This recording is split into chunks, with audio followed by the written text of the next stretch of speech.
ඇත්තටම සභාපතිතුමිය මේ අමාවම් ඒ ඉස්සර අමාවම් ස්ථාපිත කරනවා අපි මේ පාර සභාපතිතුමිය ඔය තාප්පේ සමහර වෙලාවට අපි තල්වැය ප්‍රශ්න නේද ඒක මෙච්ච දැන් තියෙනවා ඒගොල්ලන්ගේ එක් ප්‍රශ්නයක් නෙමෙයි මම මේ කියන්නේ අපි කතා කරපු දේවල් තියෙනවා සමහර වෙලාවට කෝටි දෙකේ තාප්පේ කිය ඒකේව වුණා එතකොට මේකේ අපිට හැදෙන්න දෙtti ඒ කියන්නේ ඒගොල්ලන් ඔප්‍රාත් කරුවල දාන්න නෙමෙයි ඒ කියන්නේ ඔප්‍රාත් කරුවේ මේක කෝටියකට අරගෙන අවුරුණි එන කිලෝ මේකේ ලක්ෂ 25ක් දෙන්න කියලා සිපිච්චි හරි බාල කරනවානේ. ඒකනේ මේක වෙන්නේ නැත්තම් මේ වැඩ කරන මිනිස්සු හොරු නෙමෙයි.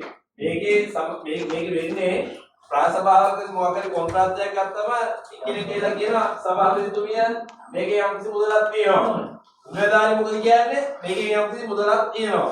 මුදල ගන්න විදියක් තියෙනවා. ඒ කියන්නේ සාමාන්‍ය විදියට කොන්ත්‍රාත්යක් කරන උතුමා දන්නේ නැති ප්‍රොෆිට් එක 105ක් ගැන දෙන්න පුළුවන්. මේ 105 කාටුණත් ගන්න පුළුවන් දෙන්න පුළුවන්. ඒක මිනිස්සේ කැමැත්තෙන් දෙන එක. ඊට අමතරව යටින් ගන්නවානේ මේක දෙන්න. මේ අපි කතා ගිය පාර කතා කරපුවා මොකද මෙදා කතා කරනකොට ඉන්නත් බෑනේ. එතකොට මොකද කරන්නේ? අර නිලධාරි එක්කාරි කවුරු හරි දාවා ගන්නවා. පාරක් හදලා ලැබ් එකකින් ගන්නවනේ කොටසක් මැද්දෙන් ගිහිල්ලා. ඒ ගන්න දර තීරණය කරන්නේ කවුද? ගන්න දර තීරණය කරන්නේ ටීఓමයි ගිහිල්ලා. ඒ කෑල්ල ටීஓ මහත්මයෙක් කියලා ගානට ඒ අඩි අඟල් 6 වෙන්න දානවා. ඒ කෑල්ලෙන් ගෙවුවම ලැබ් එකට යන්නේ හොඳ හරියට. ඔය තමයි කියේ දැන් මම මේ වල අධික්ෂණ කමිටුව වල එහෙම ඉන්නවා මේ දැම්මොත් එන්නේ කියන්නේ. එතකොට මේ ඔයාලා මන්දියවම පස්සේ දුවනවා පස්සේ දුවද්දී ඔය දේවල් රජයේ තාම සමානවල නැවතිලා නැහැ කියන දැන් මට දැනෙලා තියෙනවා. සභාවේ මේ හුඟක් දැන්වල. ඒ අදාළ ප්‍රදේශ මන්ත්‍රීවරු ඒක බලන්නේ මේ හරිචන්දරේ කියන අපි ඔක්කොම බලන්න පුළුවන්. මෙතන පොදුවේදී ඉඳලා නෙමෙයි. නමුත් තාප ගහදී යම් ගැටලු විදිහට තියෙනවා.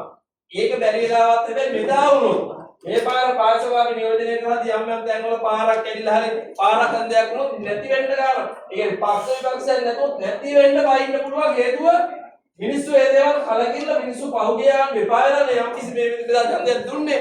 ඒතකොට මේ පාරත් ඒ දේවල් වුණොත් ඔබතුමාලගේ ලොකු වගකීමක් මම තනි පුද්ගලයෙක් විදිහට කියන්නේ ලොකු වගකීමක්.